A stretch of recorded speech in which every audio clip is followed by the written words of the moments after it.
पूरी प्रेम से श्री सद्गुरु महाराज की जय। श्री सद्गुरु महाराज की जय। श्री सद्गुरु महाराज की जय।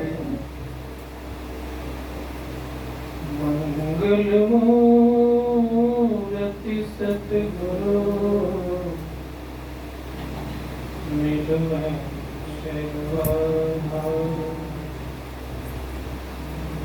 मंगलमय मंगल करन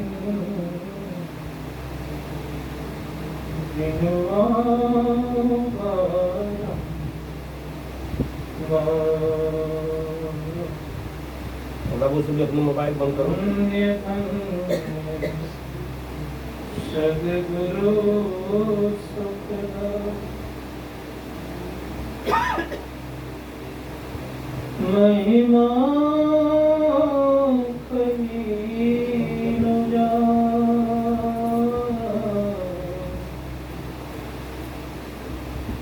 जो कछु कहूँ तुम्हारी कृपा, मुझे कछु न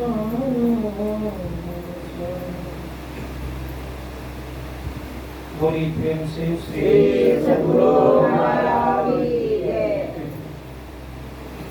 परम पूज्य गुरुदेव के पावन श्री चरणों में धर्म प्रेमी सज्जनों आता था भक्ति की क्या कुछ नहीं।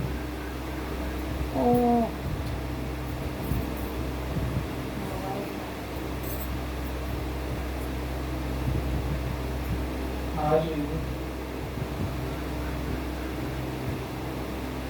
श्री राहुल खंडवाल जी के सुपुत्र का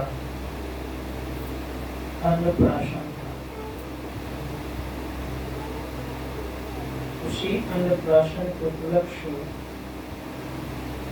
पर ये सत्संग का आयोजन रखा।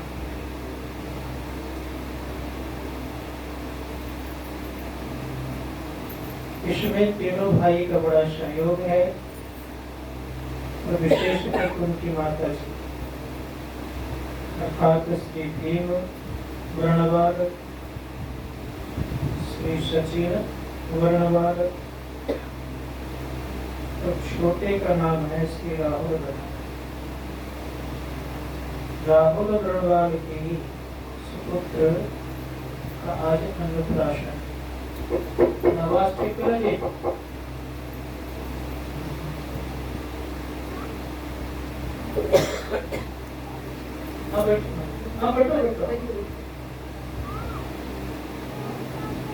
संत महात्मा कहते हैं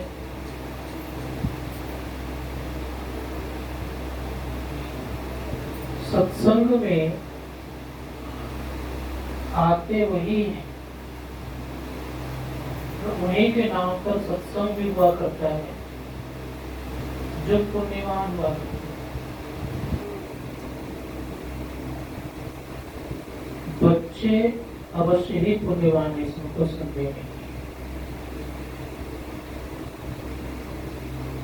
कई जगह का समय का इधर उधर करके इस बच्चे की बुझाना पड़े।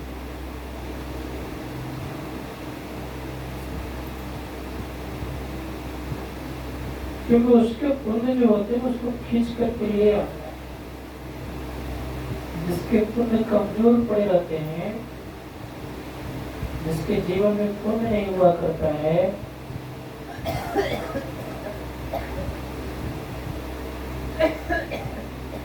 तो लाख कोशिश करने पर भी सत्संग का आयोजन नहीं होता, कोई न कोई विघ्न बाधा। तो बच्चे पुण्यवान हैं, इसी कारण से आज सत्संग भी हो रहा है। आप लोग के मन में होता होगा कि सत्संग कोई विशेष चीज थोड़ो है, महात्मा जी को बुला लिया है, 10 लोगों को बुला लिया, सुना रहा है।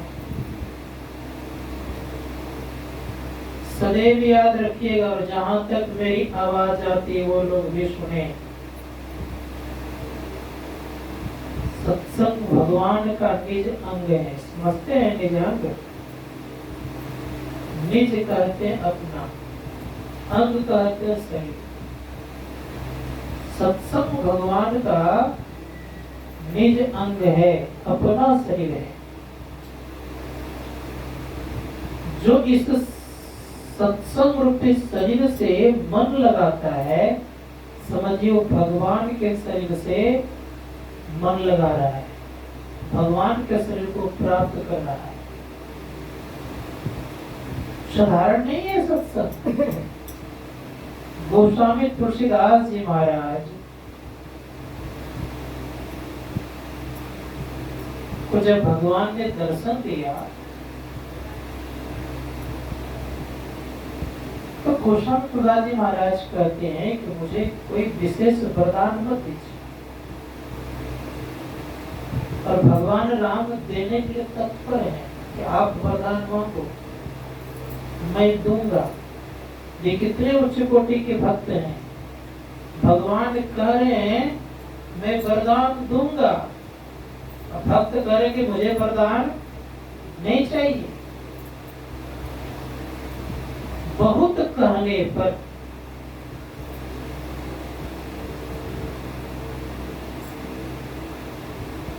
तब तुलसीदास जी महाराज कहते हैं कि मुझे एक वरदान दीजिए, और वो सत्संग।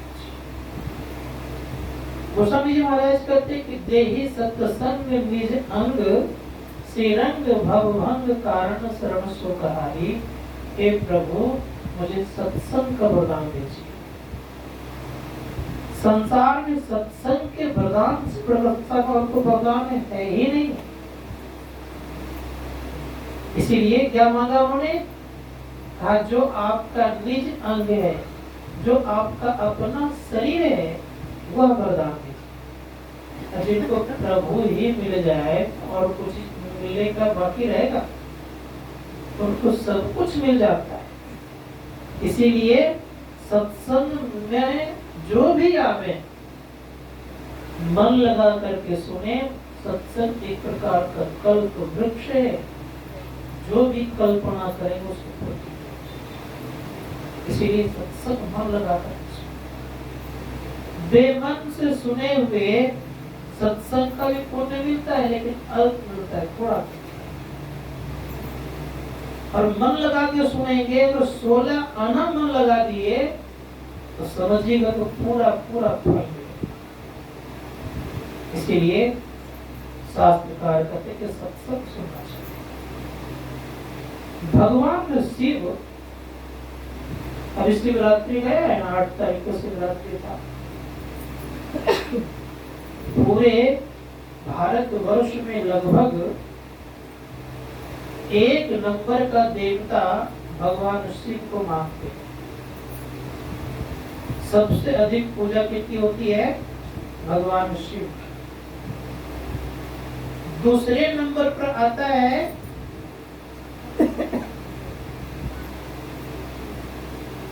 भगवान कृष्ण की। तीसरे नंबर पर आते हैं भगवान राम की।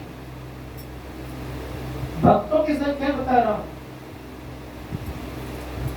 कहीं कहीं भगवान राम को ज्यादा मानते हैं, भगवान कृष्ण को कम, लेकिन शिव को हर जगह मानते हैं। दक्षिण भारत में भगवान श्री राम और भगवान श्री कृष्ण को कम मानते हैं, लेकिन भगवान शिव को सबसे ज्यादा मानते हैं। तो भगवान शिव मांगते हैं वरदान। क्या मांगते हैं? भगवान शिव से कहते हैं कि आप भी कुछ मांग लीजिए। कब? जब भगवान शिव गए थे भगवान श्री राम के राज्याभिषेक, जब वो राजा बन रहे थे, भगवान भी उस दृश्य को देखने के लिए गए। भगवान भोलेनाथ गए, दृश्य को देख करके बड़े आनंदित हुए। जैसे कोई राजा बने, राजा बनने के क्रम में जो काज हुआ करता है उस कार्य को देखने को उनको आनंद लग रहा था और आनंदित हो करके एक जगह बैठे हुए थे।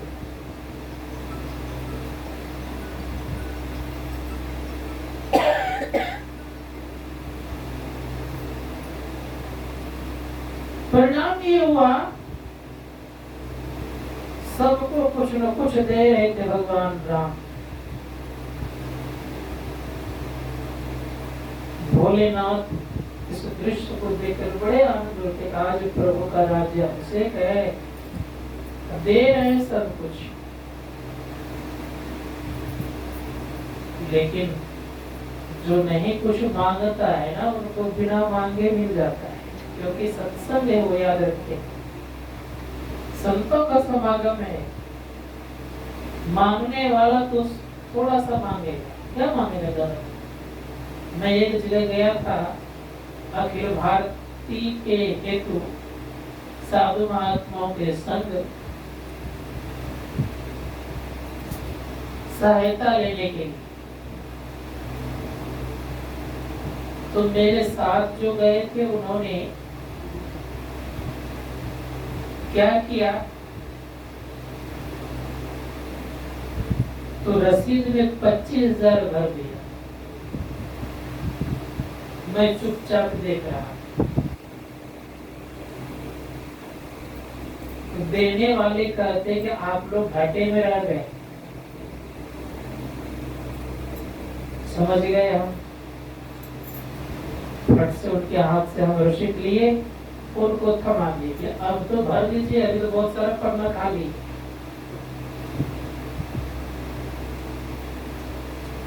तो जो 25 लिखा हुआ था और सीधे सीधे 1 लाख हो। तो बिन मांगे, याद रखिएगा, इसीलिए बड़ा सुंदर कहा गया है, बिन मांगे मोती मिले, मांगे मिले ना भी। तो भगवान श्री राम उनको देख रहे कि सब कोई तो मांग रहा है, ये नहीं मांग रहा है, इनको मुझे देना है। भगवान शिव को बोलते, भोलेनाथ, अरे सबने मांगा, आप भी तो कुछ मांग लीजिए। जो बड़ा व्यक्ति होता है छोटा सा मांग नहीं करता है, उसका मांग और बड़ा होता है। जैसे मान लिया जाए हम लोग अगर बड़े घर में जाएंगे तो क्या इतना सा गिफ्ट लेकर के जाएंगे, नहीं ना, कुछ बड़ा गिफ्ट लेकर के जाएंगे। उसी प्रकार से जब वहां वो गए तो भगवान शिव को मांगने के लिए कह रहे हैं। भगवान शिव कहते कि अरे भाई हमें कुछ चीज का आवश्यकता नहीं है, अरे ना मांग लीजिए। आज जबरदस्ती मांगने के को कहे क्या करेगा, थोड़ा मांगेगा, थोड़ा कोई नहीं मांगेगा। तब भगवान शिव बड़े प्रेम से क्या करते हैं, कहते हैं अगर आप मुझ पर प्रसन्न हैं, देने की इच्छा रखते हैं और देना ही चाहते हैं, मुझे एक वरदान दीजिए। अब बोलिए भोलेनाथ।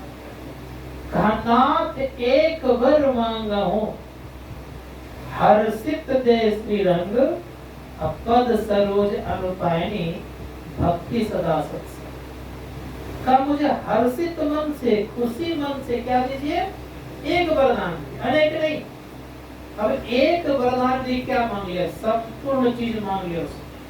नाथ एक वर मांगा हूं, हर्षित देसी रंग, अपद सरोज अनुपायनी, भक्ति सदा सत्संग। काहे लक्ष्मीपति, मुझे एक वरदान दीजिए। कौन सा, सत्संग और भक्ति। जो सत्संग और भक्ति का वरदान प्राप्त करते हैं, उनके पास संपूर्ण चीज संसार का आ जाता है। क्यों,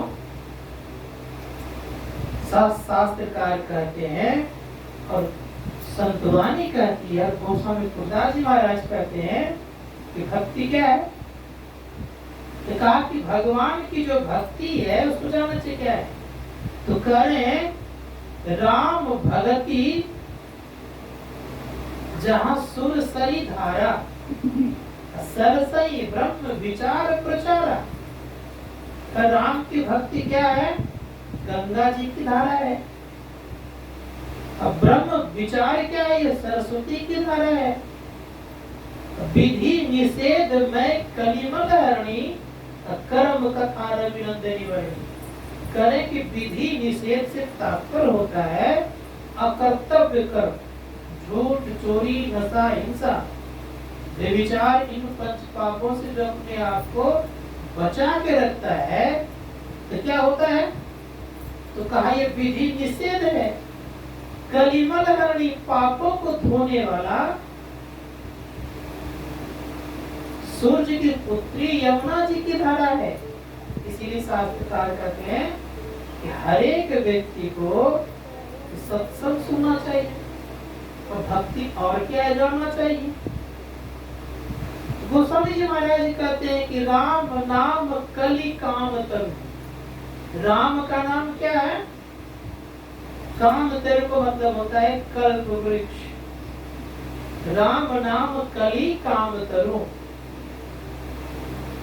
का कल्प वृक्ष है। राम भगति सुरधेन। करें कि राम की भक्ति क्या है? तो कामधेनु का है। अब बताइए, कल्प वृक्ष हो जाए और कामधेनु हो जाए तो कल्प वृक्ष का स्वभाव है कि जो कोई उस वृक्ष के पास जाएगा, जो भी इच्छा करेगा, अगर कोई इच्छा कर ले कि मुझे अपार संपत्ति हो जाए, वो भी हो जाएगा। कोई इच्छा कर ले कि मुझे पुत्र हो जाए तो पुत्र हो जाएगा। जो इच्छा करेंगे, जो कल्प वृक्ष है वो। इसलिए कहा राम नाम कली काम करो। राम भगति सुरधेन, और उनकी भक्ति क्या है? कामधेनु गाय। कामधेनु गाय का भी वही काम है, जब आप जो चीज मांगेंगे तब देने के तैयार है। दोनों चीज इनको प्राप्त हो जाए, अब बताइए उसको कुछ कमी रहेगा संसार का? लेकिन मन से करेंगे तब नहीं ये दोनों चीज मिलेगा आपको। संत महात्मा कहते हैं इसीलिए खूब मन से सुनिए और समझिए। राम नाम कलि काम करो, राम भगति सुरधेन, सकल सुमंगल मूल जग, गुरु पद पंकज लेन। गोस्वामी जी महाराज कहते हैं कि सारे कामनाओं की पूर्ति कल्प वृक्ष और कामधेनु कर देते हैं, लेकिन पूरा पूरा अगर कल्याण कहीं होता है तो कहा गुरु के पद रज से कल्याण होता है। बात सुनाई ये मेरी? गुरु के चरण धूल से सारा का सारा कल्याण हो जाता है। इसलिए शास्त्रकार कहते हैं कि गुरु की भक्ति, साधु की सेवा बिनु नहीं कछु हो पाई। गुरु महाराज कहते हैं गुरु की भक्ति चाहिए। गुरु की भक्ति में सारा कल्याण छिपा हुआ है। गुरु की भक्ति में मोक्ष तक छिपा हुआ है। और गुरु की भक्ति करने से ही एक न एक दिन मोक्ष की प्राप्ति हो जाती है, परम कल्याण हो जाता है, दुखों का अंत हो जाता है। और यहाँ तक याद रखिएगा कि आपका आवागमन भी छूट जाता है। किसकी भक्ति करने से? गुरु की भक्ति करने से। तो मैं कह रहा था कि मन लगा कर कीजिए। हर एक इच्छाओं का पूर्ति करने वाला अगर कोई जगह है तो सत्संग है, भगवान का भजन है और गुरु भक्ति है। हर इच्छाओं को पूर्ति करने वाला मन से करेंगे तब। इसी संतों ने कहा कि खूब मन लगा करके भक्ति करनी चाहिए, खूब मन लगा करके नाम सत्संग करना चाहिए। इससे क्या होता है जानना चाहिए। इससे क्या होता है? एक व्यक्ति था, वह व्यक्ति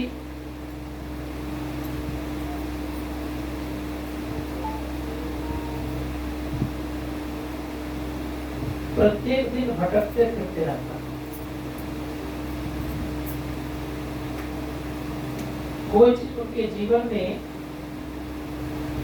था ही नहीं, समझ कुछ भी नहीं। लेकिन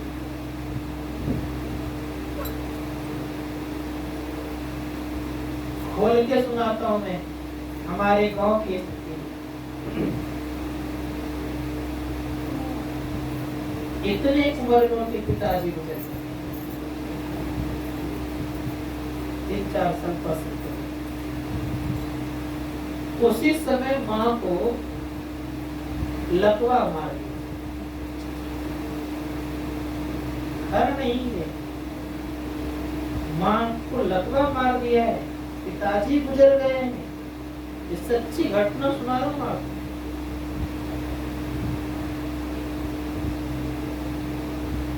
दवाई करने का पैसा नहीं, खाएंगे क्या इसका भी प्रबंध नहीं। छोटा सा बालक 5 साल का, कितना मरता पास है, इतना बड़ा जगह गांव में जाकर के भिक्षा मांगता था, अपना भी खाता था, माँ को खिलाता।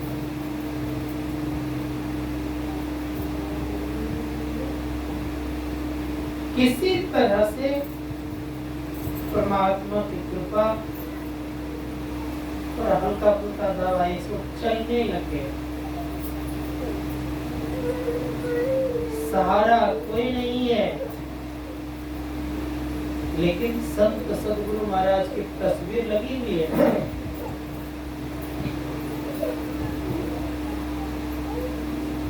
ये स्वस्थ शरीर व्यक्ति चले गए कुप्पा घाट किसी तरह से, जाके गुरु महाराज को प्रणाम करते हैं।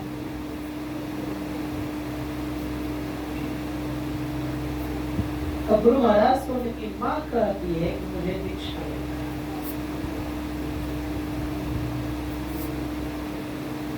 गुरु महाराज ने दीक्षा लेना बंद कर दिया। महाराज महाराज कहते हैं संसेवी जिसको दीक्षा होता है, जिसको कोई नहीं पूछने वाला, जिसका संसार में कोई नहीं, न आगे है न पीछे है, ऐसी स्थिति में रहने वाले व्यक्ति को गुरु महाराज अपनाते। दीक्षा ले लिए और दीक्षा लेकर के जो ही आए, एक बस के मालिक कहते हैं कि तुम मेरे यहाँ रहो और मैं जहां जहां जाऊंगा तुम मेरे साथ हो। माँ उनकी अकेली बच्चे को साथ ले लिए उस बस मालिक ने, और परिणाम ये हुआ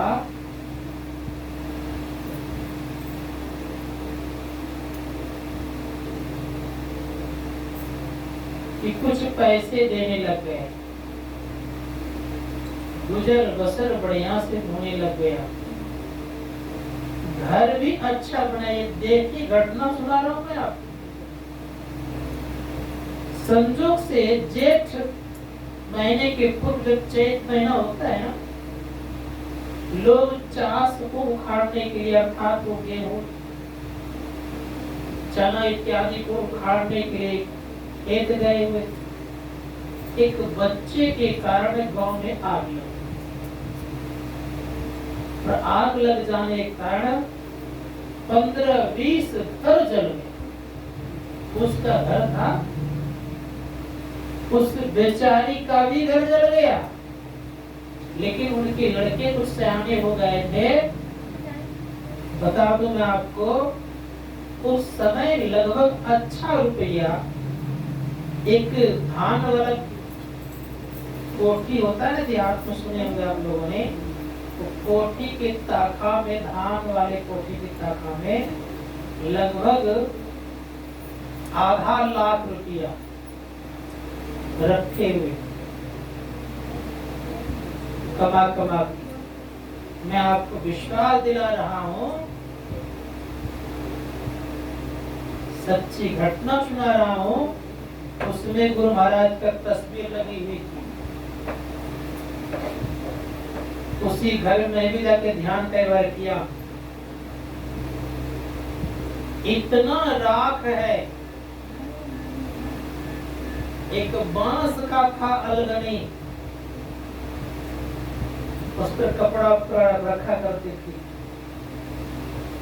केवाड़ी लकड़ी की थी, एल्युमिनियम का बर्तन पिघल करके समझिए कि लड्डू जैसा हो गया था। ना बांस जला, ना वो तस्वीर जली, ना केवाड़ी जली, कागज का नोट जो 46-45 लाख का था, हजार था, वो भी नहीं जली, ना धान जला। श्री सद्गुरु महाराज की। जब हम लोग देखने के लिए गए, चलने के बाद जब आग बिल्कुल बुझ गई, तो मैंने उनसे पूछा कि सबके तो सब कुछ जल गए, एल्युमिनियम बर्तन तक जल गए, आपका ये बांस नहीं जला, ये केवाड़ी नहीं जली, प्रभु महाराज का तस्वीर नहीं जला। कौवा इतना ही नहीं मुझे कहता है कि इतना ही नहीं बेटा, कि क्या क्या नहीं जला, का जो मैंने पैसे रखी थी वो भी नहीं जला, और धान तक भी नहीं जला। सोच सकते संत महात्मा कहते हैं, अगर आप वास्तव में गुरु की भक्ति करते हैं तो हर इच्छाओं की पूर्ति होती है। इसीलिए गुरु की भक्ति खूब मन लगा के कीजिए। संत महात्मा गण कहते हैं, और कोई काम पूजा पाठ के दरमियान में करें या ना करें, लेकिन गुरु भक्ति में कमी मत आना। ये आपको बदल देगा, और इसी से लोग बदलते भी हैं। हम आप लोग अच्छी तरह जानते हैं कि संसार का दर्शन आपको नहीं बदल सकता, लेकिन संतों का दर्शन आपको बदल देगा। परमात्मा का दर्शन साधारण दर्शन नहीं हुआ करता है। सगुण साकार में संत जो होते हैं साक्षात ब्रह्म हुआ करता है, याद रखिएगा। ब्रह्म का दर्शन जिन व्यक्ति होगा जरूर बदलेंगे। यहाँ तक जानिए, हम लोग रोज किसी न किसी का दर्शन करते हैं ना, अपने भाई का, बंधु का, सखा का, मित्र का, दोस्त का, माता पिता का, भाई बंधु का, नगर पड़ोसी का, यहाँ तक मंदिरों में जाकर के भगवान का करते ना दर्शन जाकर के। लेकिन क्या आपका मन बदला? नहीं ना। क्या वैसा आप हो पाए? नहीं ना, कि हो गए। संत महात्मा गण कहते हैं कि संसार का किन्हीं का दर्शन कर लीजिए आप, माता पिता, भाई बंधु, मंदिर, गिरजाघर, मस्जिद इत्यादि, लेकिन वैसा आप नहीं बन सकते। लेकिन एक दर्शन ऐसा है, अगर वो दर्शन कर लीजिए तो वैसा ही बनेगा। तो कौन सा दर्शन है? संत कहते हैं जो भगवान का दर्शन कर लेता है तो भगवान बन जाता है। बस मारिए, इस आंखों से आप भगवान का दर्शन करेंगे तो भगवान आप नहीं बनेंगे। जैसे उदाहरण दे रहा हूं, पांचों भाई पांडवों ने इस आंखों से भरपूर दर्शन किया, लेकिन भगवान नहीं हो सके। लेकिन जिन्होंने आत्म दृष्टि से भगवान का दर्शन कर लिया, भगवान ब्रह्म बन गया। संतों ने कहा कि संसार के तमाम दर्शन जो हुआ करते हैं ये नकली दर्शन है, लेकिन आत्म दृष्टि के द्वारा जो देखे जाते हैं ये असली दर्शन है। तो इस दर्शन से स्वयं आप वही हो जाते हैं, जानत तुम्हें हो जाए, परमात्मा को जानने पर परमात्मा हो जाए। इसलिए शास्त्रकार कहते हैं वो दर्शन पहले भीतर, वो दर्शन पहले अपने आप में होगा, वो दर्शन पहले अपने आप का होगा। इसलिए संतों ने कहा कि अगर कल्याण चाहते हैं जीवन में, दर्शन चाहते हैं जीवन में करना, तो ये ख्याल करिए कि हम आप पहले मुख्य चीज को पकड़ें। क्या है मुख्य? हमारे पर कुछ गुरुदेव कहते हैं कि देखो जी, संसार में मुख्य चीज आपका है सत्संग करना। जैसे कोई 2 मंजिला मकान पर चढ़ना चाहेगा, क्या करेगा? वो सीढ़ी को छोड़कर चढ़ेगा। तो सीढ़ी को पहले पकड़ेगा, पहले सीढ़ी को, और पहले सीढ़ी को पकड़ करके फिर क्या करेगा? वो दूसरे तीसरे पर चढ़ेगा, तब वो 2 मंजिला मकान पर चढ़ सकता है। उसी प्रकार से याद रखिएगा कि पहला पैदान आपका सत्संग। जब आप सत्संग करेंगे मन लगा करके, तो जैसे जैसे आप सत्संग करेंगे आप में बदलाव आएगा, और बदलने का काम सत्संग ही क्या करता है? गोस्वामी जी महाराज कहते खट,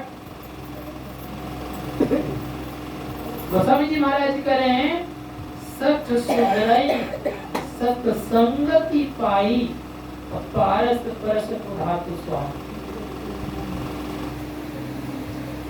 महान मूर्ख से मूर्ख व्यक्ति सत्संग के द्वारा सुधरते हैं, संतों के दर्शन से सुधरते हैं।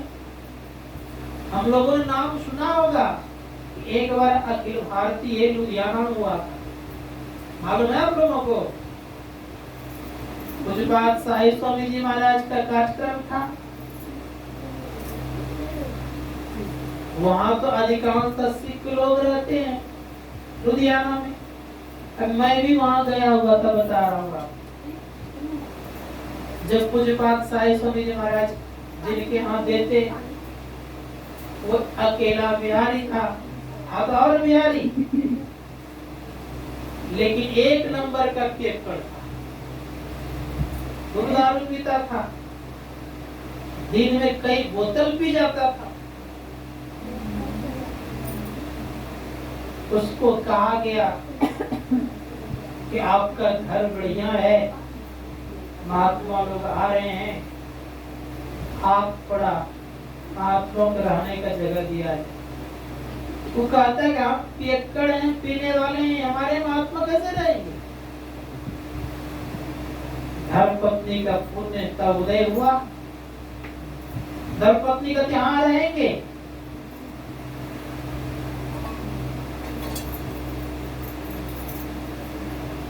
कहा करके चले गए, पत्नी को धमकाया डराया गया। तब महात्मा रहेगा, अच्छा तो है, आप कभी कोई पीतत नहीं होंगे ना, हमें सब दिन पीता हूं। क्योंकि पत्नी कहती है आप छठ पर्व में पीते हैं? कहा नहीं। जिस दिन कद्दू खाता तो उस दिन पीते हैं? कहा नहीं। जिस दिन खरना हो तो उस दिन पीते हैं? कहा नहीं। जिस दिन पहला आ रहा हो तो उस दिन पीते हैं? कहा नहीं। तब दूसरे अलग शुरू करते हैं खाना पीना, तो उस दिन सब बिगड़ जाता है जितना पर्व करने वाला है। दूसरे अलग जा हुआ, पहले से ला करके सामान तैयार है नहीं, कब उसी तरह 3 दिन आप नहीं पीजिएगा। उस व्यक्ति ने क्या किया? 3 दिन का एक ही बार बोतल खरीद लिया। अब बता रहा हूं, मुझे बात को आना था एक दिन, बाघ संजोग से पी रहे थे और उसी दिन गाड़ी घुस गई।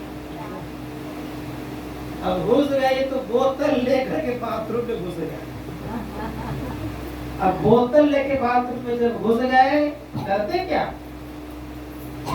वही फिकर वही सो जाए।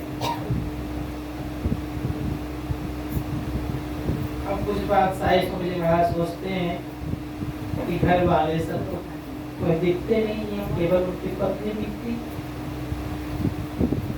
पूछ बैठते हैं कि कहाँ है आपके मालिक? कुछ बात साहिब को मुझे महाराज से पूछते हैं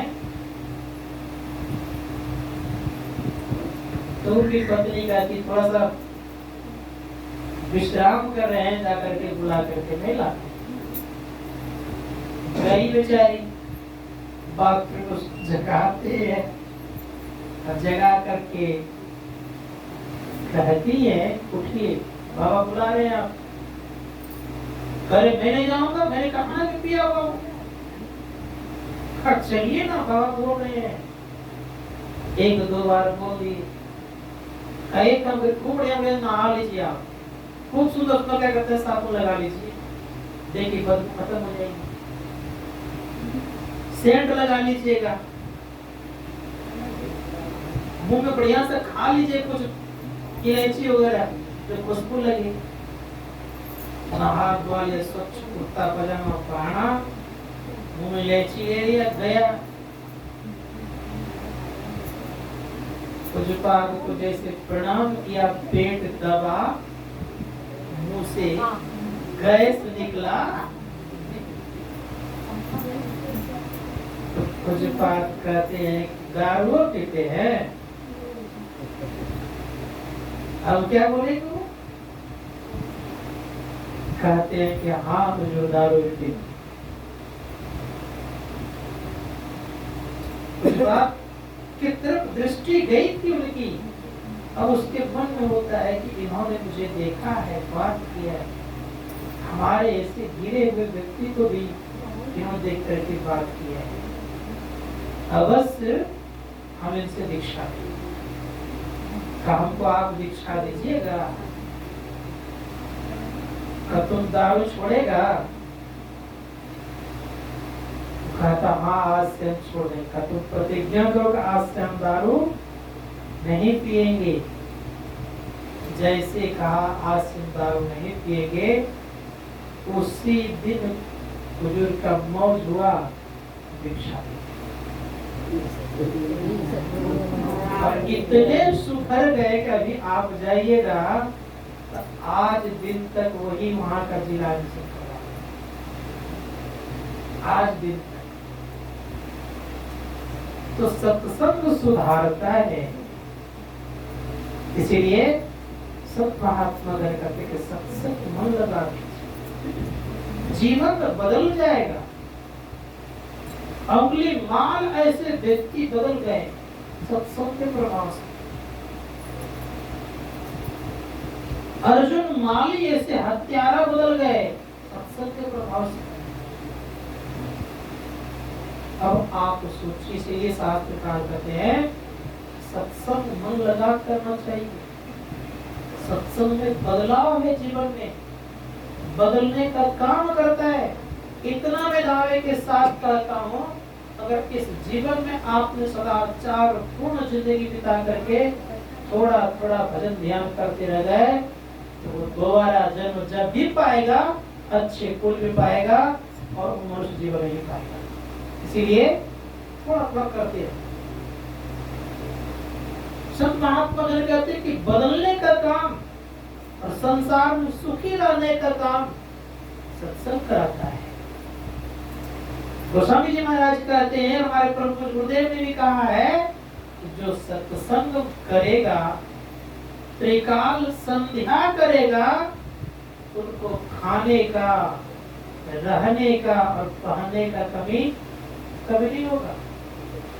इसे संत महात्मा गण कहते हैं कि सत्संग मन लगा कीजिए। परम पूज्य गुरुदेव को ले लीजिए, घर से लेके कुछ नहीं चले थे,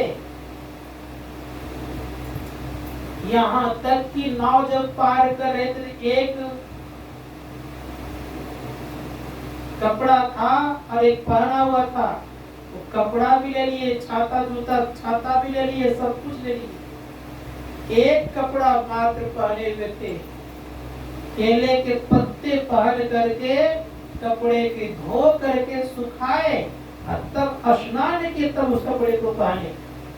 ऐसी स्थिति में गुरु महाराज पहुंच गए थे। यद्यपि जिम्मेदार का पुत्र था, लेकिन जब प्रभु प्राप्ति की ललक लगी, वैराग्य चढ़ा, ऐसी स्थिति में आ गए। जब उस परमपिता परमात्मा को प्राप्त किया, मुझे आप लोग बता सकते हैं अगर गुरु महाराज चाहते दिन में कई बार कपड़ा बदलना है नया नया वो भी बता। इतने कपड़े पड़ते, इतने सारे खाने की सामग्रियां थे और इतने घर उनके लिए बन गए रहने के लिए कि एक एक घंटे अगर रहना शुरू करते, सोचिए कि फिर भी नहीं रह पाते। कितने घर शास्त्रकार कहते हैं कि मन लगा के सत्संग किया। मैं इस जीवन में जब घर का परित्याग किया था कुछ लेके नहीं गया, कुछ लेकर के नहीं आया था। एक केवल शर्ट था, एक पैंट पहने, एक चादर लिए हुए था, चल दिए। लेकिन जब सत्संग भजन लोग करते हैं सारी सुविधाएं उनको प्राप्त हो जाती। शास्त्रकार कहते हैं सत्संग जरूर जीवन में करें। बदलने का काम सत्संग करता है। इसीलिए संतों ने कहा कि जीवन में अगर कल्याण चाहते हैं मन लगाकर सत्संग कीजिए, और नहीं तो ये भी जान लीजिए जिनको सत्संग प्यारी नहीं है कहाँ जाएगा मालूम है? जो सत्संग नहीं करते हैं, जिनके जीवन में सत्संग का नामो निशान नहीं है, तो सत्संग से, ध्यान से, भजन से दूर भागते हैं। एक कथा सुनाता हूं मैं आपको। एक घून और एक घूनी काट में जो रहता है। घूनी बेचारी बड़ी अच्छी थी, वो सत्संग सुनती थी, और घूना जो था वो घुन करते रहता। घर में सत्संग हो, उसके घर बराबर सत्संग हुआ करता। जिस घर में वो रहती थी दोनों रहते थे, रहते दोनों, तो सत्संग होता रहता था।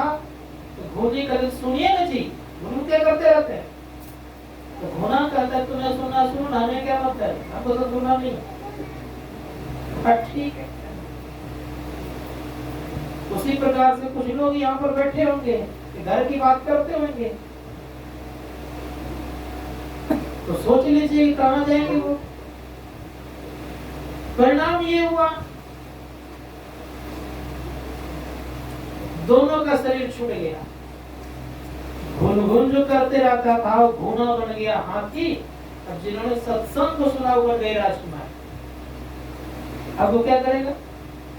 अब दोनों का जन्म एक ही जगह हो गया, राजा की हो गया। अब स्थिति यह हो गई, राजकुमारी बड़ी हुई। बड़ी होने के बाद उसमें स्वयंवर की प्रथा, स्वयंवर की प्रथा में परिणाम ये हुआ,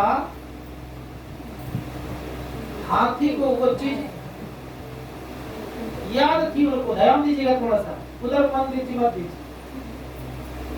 हाथी सोचने लग गया कि तो मेरी पत्नी है राजकुमार के साथ ये जाएगी, लेकिन कुछ दिन पहले से खाना पीना छोड़ दिया। राजकुमारी कहती है हाथी के कान में आके कि आप खाइए पीजिए, बढ़िया से रहिए, आप ही का परिणाम है, आपने कर्म ऐसा किसने हाथी में चले गया। मैं कहती थी ना कि सत्संग सुनिए, आप सुनते नहीं थे, हाथी न बन गया। आपको उपाय नहीं है, लेकिन मैं विश्वास दिलाती हूँ, मैं वर्ण आपको करूं, आप खाइए। हाथी उसकी बात को मानकर खाने लगे। लेकिन उस राजकुमार ने जिनसे शिक्षा और दीक्षा ली थी तो कुछ साधारण महापुरुष नहीं था, देवर्षि नारद। उस देवर्षि नारद से दीक्षा शिक्षा ली थी। संजोग से स्वयंवर हुआ, हाथी के गले में वरमाला पहनाया गया। राजा कहते तुम कभी हो गई हो, हमें पागल नहीं हुई हो। उतने मुर्गे देवर्षि नारद आते हैं, कहा कि ऋषिवर आप तो सर्वशक्तिमान हैं, एक काम कर दीजिए, मेरे ये पति है, इसको आप अपने योग बल से इसको एक पुरुष बना दीजिए, राजकुमार बना दीजिए। और परिणाम ये हुआ कि योग बल से उन्हें उस योग्य बना दिया गया, और योग्य बनाने के बाद दोनों की शादी हो गई, अपने अपने घर को चले। तो जो सत्संग सुनते हैं मन लगा करके, तो परिवर्तन होता है। लोग मन में होगा कि ये बात हो सकता है कि गलती हो, लेकिन मैं आपको बता दूं, एक भृंगा को देखे होंगे आपने, वो भृंगा कीड़ा को पकड़ करके ले जाता है, अपना ही बात सुनाता है, और सुनाते सुनाते उसको वैसा ही बना देता है। आप विचार करके देख सकते हैं कि सुनने से परिवर्तन होता है जीवन में। इसलिए सुनना चाहिए मन लगा कर। यहाँ तक हम आप जानिए, कोई व्यक्ति अगर डॉक्टर की बात को सुनते हैं तो क्या होता है? डॉक्टर बोलता है ना, विद्यार्थी लोग डॉक्टरों की बात को सुनते हैं, और सुनते सुनते वो डॉक्टर बन जाता है। तो हम लोग ये ख्याल करना चाहिए कि जो सत्संग भजन करेंगे, जो सत्संग को सुनेंगे, तो मिलेगा क्या उनको? गोस्वामी जी महाराज का तो कुछ 4 चीज की प्राप्ति होगी। सुनी समझई जन मुदित मना, मज्जहि अति अनुराग, लहि 4 फल अछत तनु, साधु समाज प्रयाग।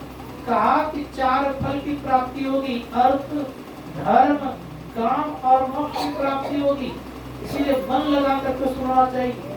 उपनिषदकार कहते हैं कि सत्संग सुनने से आपको एक दिन क्या होगा, तो स्पष्ट कहा गया है, जो सत्संग सुनते हैं, तो कहा कि मोक्ष का द्वार क्या है? तो बड़े प्रेम से कहा, मोक्ष द्वारे द्वारपालास्य चत्वार परिकृता समविचार संतोष चतुर्था साधु संगमा। अब मोक्ष के द्वार पर 4 द्वारपाल क्या क्या है?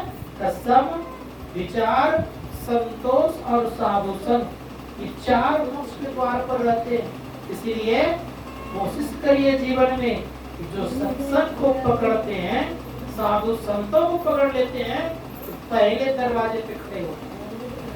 दूसरा दरवाजा क्या है? तो कहा साधुओं का संग करेंगे तो पहले दरवाजे पे खड़े होंगे। तो पहले दरवाजा अगर मिल गया, सुधरने का प्रक्रिया ये शुरू होगी। सुधरना अगर चाहते हैं जीवन में, यहीं से लग जाइए। संत कबीर साहब बड़ा सुंदर शब्द का उन्होंने कहा कि व्यक्ति सुधरता कहां से है? संगति सुधरता है। इसलिए कहा संगत से सुख उपजे, कुसंगत से दुख जोए। कह कबीर तहाँ न जाइए जहाँ साधु संग न हो। तो वो स्थान नहीं जाना चाहिए जहाँ पर लोग कुसंगत वाला हो, जहाँ साधुओं की संगति नहीं हो, अच्छे विचारधारा वाले व्यक्ति नहीं हो, वो इस स्थान का परित्याग कर देना चाहिए। जानते हैं आप, तो मार्ग में जाने वाले व्यक्ति कई तरह की स्थिति बिगड़ी हुई आती है। उदाहरण देख लीजिए आप, कलयुग को 4 जगह दिया गया था। कहाँ? खराब जगह दिया गया था। कहाँ दिया गया? तो सबसे पहले उनको कहा कि तुम वहां बसो। कहाँ? जहाँ वेश्यालय हो। दूसरे कहा कहाँ? जहाँ श्राप खाता हो। तीसरे कहाँ दे दिया? तीसरे दे दिया कहीं और। कहाँ दिया? तीसरे पहले तो वेश्यालय दिया, फिर शराब खाना दिया, कहाँ दिया? जुआ दिया। जुआड़ी जो लोग होते हैं। अब सोचिए, सब तो खराब जगह ही है। जुआड़ी, वेश्यालय, शराब खाना। कलयुग कहता है सब तो खराब जगह दिया। लड़ाई झगड़ा केस मुकदमा ये सब में दे दिए। तो अच्छा जगह दीजिए। अच्छा जगह मांगते हैं, तब मुझे एक सोना में दे दीजिए। सोना में दे दिया गया। अनीति का कमाया हुआ सोना में कलयुग का वास किया। जरासंध एक अत्याचारी व्यक्ति था। उसी का भीम ने मार के जरासंध का मुकुट छीन लिया था। उसी मुकुट को लाकर रख दिया। कहा गया था परीक्षित से कि देखो जी, इस मुकुट कभी खोलना नहीं, ये संदूक कभी खोलना नहीं। लेकिन समय पाकर के संदूक खोल दिया गया। बोला सबसे सुंदर मुकुट दिख रहा था किसका? जरासंध का। एक नंबर का बदमाश आदमी। अब उस बदमाश आदमी का सर पे रखा हुआ मुकुट जो पहना, उसी में कलयुग प्रवेश कर गया। जैसे प्रवेश किया उसकी बुद्धि बिगाड़। संत महात्मा जब कहते हैं अगर सच्चे मन से अगर संतों का संग करते रहिएगा आपकी बुद्धि नहीं बिगड़ेगी। और बेमन से अगर आप रहेंगे इधर उधर अनिति चक्कर में रहेंगे तो कलयुग का वास होगा, बुद्धि बिगड़ जाएगी। और जब बुद्धि बिगड़ जाएगी अच्छा चीज भी रहेगा तो खराब दिखेगा। कुमार में चले जाइएगा तो दुख होगा आपको। जरासंध गया जंगल शिकार करने के लिए, प्यास लगी। समीक मुनि ध्यान कर रहे थे, पानी मांगा। ध्यान बैठे व्यक्ति क्या पता, कहा मुझे प्यास लगी है, पानी मांग रही, पानी देता नहीं। महात्मा जी ठीक नहीं है, मरा हुआ सर्पता गले में डाल। अब आप सोचिए किसने करवाया? कलयुग ने। परिणाम क्या हुआ? उसका बेटा का नाम था श्रृंगी ऋषि। वो खेल रहा था कहीं जाकर के, करे तुम्हारे गले में देखूं जाकर के कौन राजा था। वो राजा ने आकर के सर्प को गले में डाल लिया। नदी में स्नान कर रहे थे, उसी नदी से जल लिया और वहीं श्रापित कर देता है जिसने मेरे पिता के गले में मृतक सर्प को रखा है। इसी मृतक सर्प ने तक्षक नाग था, सांप ने उसको डंसे और उसकी मृत्यु। विचार करिए थोड़ा सा।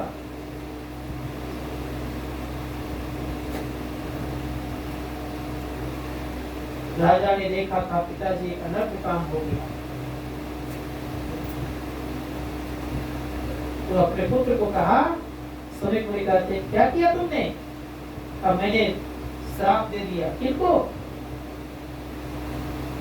कहा कि मैंने परीक्षित नाम के राजा को श्राप दे दिया। कहा तुमने अनर्थ कर दिया। एक नंबर धर्मात्मा राजा को श्राप दे दिया। कहा उसने गले में सर्प दिया। फिर उसका कोई दोष नहीं था, कलयुग सवार हो गया था कि ऐसा काम करता। विचार करिए थोड़ा सा। अगर जीवन को बदलना चाहते हैं तो सत्संग को पकड़ते रहिए। कलयुग ना घुसे माइंड में, माथा में, मस्तिष्क में। अगर कहीं ये घुस गया तो नाना प्रकार का कुमार को भेज देगा आपको। और कुमार में गए हुए व्यक्ति कभी सुधर नहीं सकता, कभी तरक्की नहीं कर सकता। इसलिए देख लीजिए उस जमाने में ही सबसे सुंदर हस्तिनापुर से बढ़िया व्यवस्था इंद्रप्रस्थ का हो गया था, लेकिन ललकारा युद्ध के लिए नहीं, जुआ खेलने के लिए। और जुआ खेलने के लिए जब आ गई युधिष्ठिर से परमात्मा क्या दशा हो गई? राजपाट तो हारा ही, अपनी पत्नी भी हार गए। इसलिए कुमारक में पारे पैर कभी धरना नहीं चाहिए। जब सत्संग पकड़ के रहिएगा तो कुमार्ग में पैर नहीं रखिएगा, डर लगेगा। जुआ खेलने, शराब पीने से, गलत जगह जाने से डर लगेगा। और जब किसी को कोई बंधन नहीं होता है ना तो बेचारा क्या करता है? चला जाता है। अरे कौन देखता है? कोई देखे या ना देखे, परमात्मा देखते हैं और उसके प्रभाव से संसार में दुख आता है। इसीलिए संत कबीर साहब ने कहा, संत कबीर साहब कहते हैं पाप से लक्ष्मी घटे, पाप करने से लक्ष्मी घटती है। इसीलिए कभी भी हम लोगों को पाप की तरफ वृत्ति देना चाहिए, ना जुआ में देना चाहिए, ना ही शराब में देना चाहिए, ना ही शराबी पीने वाले के संग होना चाहिए। और यहाँ तक हम आप जानिए, शास्त्रकार कहते हैं कभी गलत जगह नहीं जाना चाहिए, नगर बधुकृत इलाका में भी नहीं जाना चाहिए। संत महात्मा कहते हैं अगर ये जीवन में धारण कर लिए तो मार्ग से बच गए पुण्य का उदय आपका होगा, आपका उत्थान हो जाएगा। जैसे जो ही पुण्य आपका बढ़ेगा, तो पुण्य वो अग्नि है, याद रखिएगा, ढकी हुई अग्नि है, सत्वृत्तियों का हवा लगेगी, वह राख उड़ेगा, प्रज्वलित हो जाइएगा, आपका संसार में नाम भी लग जाएगा, आप सत्तर सुखी हो जाइएगा। इसलिए कोशिश कीजिए कि जब थोड़ा थोड़ा पुण्य करते जाए, क्योंकि पुण्य पुंज बिन मिलहीन संता, जब तक पुण्यों का पुंज नहीं होता तब तक संतों की संगति नहीं होती। इसीलिए पुण्यों का पुंज चाहिए। पुण्यों का पुंज होने से श्रीमान कुल में जन्म हुआ करता है। पुण्यों का पुंज होने से, पुंज कहते इकट्ठा को, ढेर को, पुण्यों का पुंज होने से श्रीमान कुल में जन्म होता है, और पुण्यों के पुंज होने से समृद्धिशाली धनों का जन्म होता है। इसीलिए पुण्य की बड़ी आवश्यकता है। संसार में सबसे उत्तम पुण्य कौन सा है, ये जानना चाहिए। शास्त्रकार का संसार में सबसे उत्तम पुण्य मंदिर जाने से नहीं होगा। संसार में सबसे उत्तम पुण्य होगा अपने आप को जानने से। अपने आप को जानने की जो प्रक्रिया है, ये जब करते हैं लोग, तो सबसे बड़ा पुण्य करने लग जाते हैं। इसलिए अपने आप को जानने वाला काम क्या है, सत्संग सुनिए, सत्संग सुनिएगा, सत्संग करिएगा, और सत्संग में जो बताई जाती है बात, उसको जीवन धारण करिएगा, तो अर्थ भी मिलेगा, धर्म भी मिलेगा, कामनाओं की पूर्ति भी होगी, और एक दिन मोक्ष की प्राप्ति होगी। कहा मन लगा कर सुनने का प्रयास कीजिए। तो संत महात्मा गण कहते हैं सत्संग करना चाहिए, और साथ ही साथ साधुओं की संगति करनी चाहिए, साधु की संगति होनी चाहिए। संत कबीर साहब दर्शन कीजिए साध का, दिन में कई इतवार साधुओं का दर्शन करना चाहिए। साधुओं के दर्शन करने से साहब आते हैं, याद रखिएगा, परमात्मा याद आते हैं। इसीलिए संतों ने कहा साधुओं का दर्शन करने के लिए चल पड़ना चाहिए। हम लोग कहाँ जाते हैं घूमने के लिए, जहां जाते घूमने के लिए, क्या मन बदलता है, मन परिवर्तन आया? जिसमें परिवर्तन मन में नहीं आया तो क्या फायदा? इसलिए जहां चल करके मन में परिवर्तन आ जाए वहां अवश्य जाना चाहिए। इसी शास्त्रकार कहते हैं ऐसे व्यक्तियों की संगति की जिनके पास बैठने के बाद उठने का मन ना हो, अर्थात उनके अंदर में शांति विराजती हो, और वो शांति के तरफ बढ़े हुए लोग उनके पास बैठना चाहिए। जैसे मान लिया जाए कोई जाकर के ये जो चलता है, हवा कौन सा है बगल में चलता है, रोटन क्या है जो बड़ा सा खड़ा है, ये है ना बगल में, उससे गर्म हवा निकलती है नहीं, वहां जाके बैठ जाए क्या मिलेगा, गर्म हवा मिलेगा, ठंडा मिलेगा। उसी प्रकार से जिसके मस्तिष्क ग्रह में जो रात दिन लेन देन करते रहते हैं, जिसको एक टुकड़े की जरूरत पड़ती है उसी में दिन रात माइंड खपाए रहते हैं, उनके पास उनकी संगति करने से आपका दिमाग नहीं बदलेगा, ना आपका विचार बदलेगा, ना आपका मन बदलेगा। इसी शास्त्रकार कहते हैं ठंडक हवा तो तब लगेगी जब आप हिमालय के तराई के पास रहिएगा, हिमालय में रहिएगा। आप जाके ज्वालामुखी पर्वत पर चले जाइएगा, वहाँ ज्वाला ही निकलती, आग ही निकलती ज्वालामुखी पर्वत से, और वहां जाने के बाद अगर आप चाहे ठंडक मिल रही है तो वहां मिल जाए, खोजें, कदापि संभव नहीं है। उसी प्रकार से जो व्यक्ति बड़े ही संसार में बिल्कुल डूबे हुए हैं, उनके संगति करने से आपका उत्थान होने वाला नहीं है। इसलिए कोशिश कीजिए कि संगत कीजिए साधका, दिन में कई एक बार, जो तब साधना करने वाला हो, जिनके अंदर शांति कुछ न कुछ झलक दिख गया हो, जिनके पास बैठने उठने से शांति विराजती हो, जिनके दर्शन करने से पुण्य हो जाया करे, उनका दर्शन कीजिए, लाभ ही लाभ होगा। शास्त्रकार कहते हैं जीवन में ऐसा प्रयास कीजिए। तो मैं कह रहा था कि सत्संग दो तरह के होते हैं।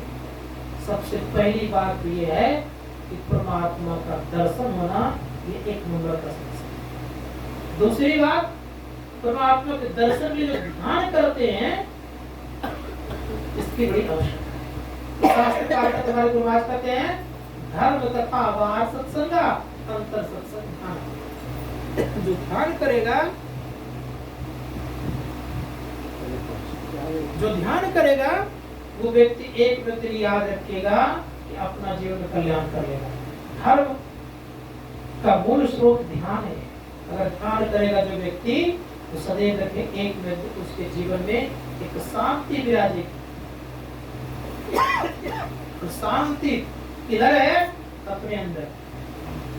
सुख किधर है? अपने अंदर में। बाहर में सुख अगर होता तो लोग खूब दौड़ लगाते, लेकिन दौड़ लगा रहे बाहर में।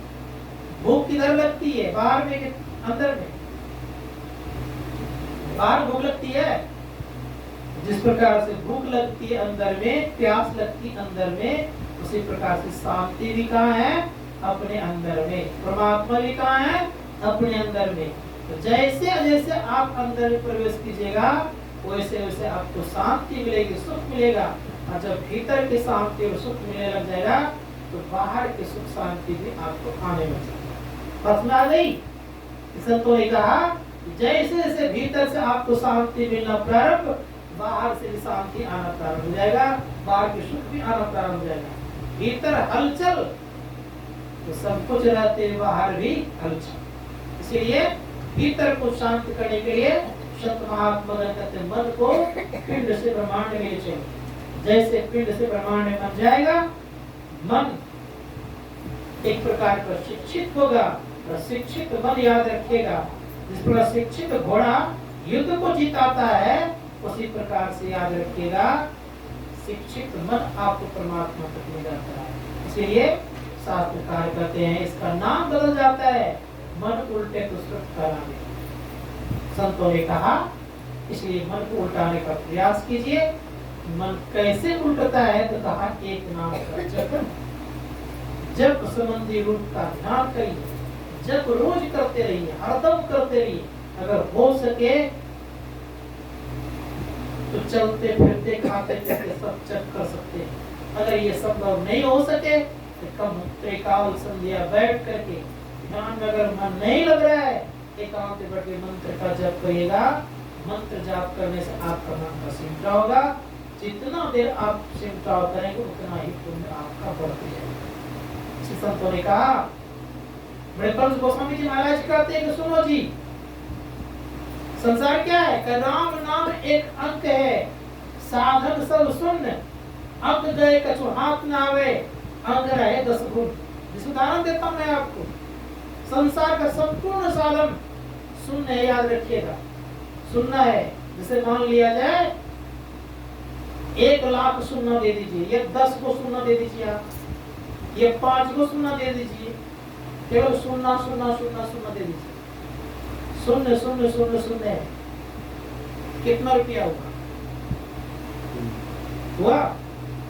लेकिन 1 रहेगा, शून्य बढ़े कितना होगा? 10 गुना बढ़ते जाएगा ना। उसी प्रकार संसार याद रखेगा सब कोई कि परमात्मा का नाम क्या है? एक अंक है। राम नाम एक अंक है। तो परमात्मा का नाम क्या है? एक अंक है। साधन सब शून्य, संसार का सारे साधन क्या है? शून्य है।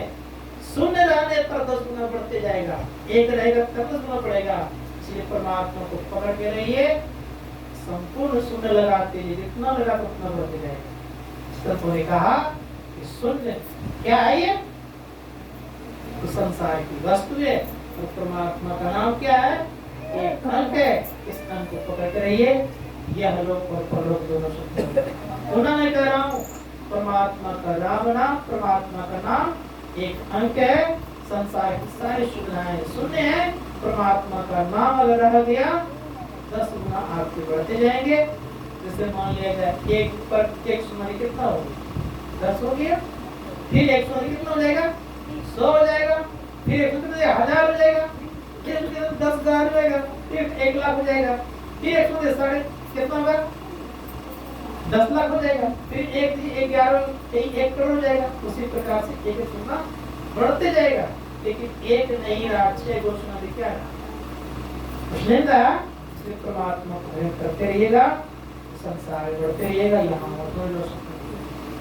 इसलिए प्रत्येक दिन, सबसे मैं कह रहा हूँ, प्रत्येक दिन साधन भजन कीजिए। त्रिकाल संध्या की छोटी सी बात सुना आपकी तरफ। हमारे गुरु महाराज गए थे पूर्णिया जिला, इनकी तस्वीर शोभित है, देख रहे हैं ना। पूर्णिया जिला गए एक परिवार को 11 अर्थात 9 बेटी थी और 2 अपने। बिजनेस बढ़िया नहीं चल रहा था। खुद फाक पर बैठ करके वो जो भैंस ये गाय बैल इत्यादि गुड़ खाते हैं वही बेचते हैं। कितना कमाई होगी। कभी कभी भोजन नहीं मिलता था, एकादशी हो जाएगा। परिणाम ये वो गुरु महाराज से दीक्षित थे बेचारे। गुरु महाराज उनके यहाँ गए और जैसे गए बता दूं मैं आपको, किसी तरह से एक मात्र में कुर्सी लगने पर जगह निकाला। एक ही घर में सब सोते थे, 11 लोग सोचे। जिससे बड़ा घर नहीं था, क्या करता।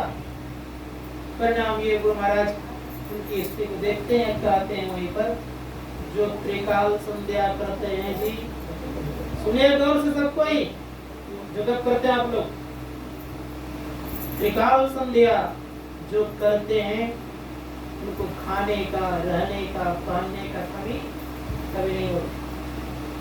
सबके सम्मुख कहे, सबके सामने घुमाए कहे। लेकिन उस व्यक्ति ने सोचा कि मेरे लिए क्या है। उस दिन से उन्होंने निर्णय लिया और निर्णय लिया त्रिकाल संध्या करने लगता है। इतने संसार में आगे बढ़े कि कई जगह कई तल्ला मकान बनाए और अच्छे अच्छे घर, बेटी की शादी की, धूमधाम से की और बड़े समृद्धशाली बनकर के जीवन गुजारे। कहने का अभिप्राय ये था जो त्रिकाल संध्या करते हैं उनको भगवान देखते हैं। इसीलिए कोशिश कीजिए कि हम आप भी समृद्धशाली बने। तो सबसे पहली बात यह है कि जो सत्संग करते हैं उनकी अच्छी बुद्धि होती है। दूसरी बात यह है उनका संसार में यश फैलता है। तीसरी बात यह है उनकी उत्तम गति होती है। चौथी बात यह है कि संपत्तिवान, धनवान और ऐश्वर्यशाली बनते हैं। और पांचवी बात यह है उनकी भलाई होती है। गोस्वामी जी महाराज कहते हैं मति कीर्ति गति भूति भलाई जन तन जहां दे पाई सो जानत सत्संग प्रभाव लोक वेदना रूपाओ। इसीलिए अंतर्वार दोनों सत्संग करने से हम आपका दोनों जगह उजाला होगा, यहाँ भी और वहाँ भी। मैं प्रभु गुरुदेव से प्रार्थना करता हूँ उस बच्चे की लंबी आयु हो, दीर्घायु हो, साथ साथ पढ़े लिखे, ऐश्वर्यशाली संपत्तिवान धनवान बने, अपना नाम रोशन करे, माता पिता के नाम रोशन करे। आप लोगों को बहुत बहुत धन्यवाद और शुभकामना। आप लोगों की प्रार्थना है कि यहाँ वहाँ दोनों जगह बहुत व्यवस्था अच्छी हो, जिंदगी में बोलिए प्रेम से।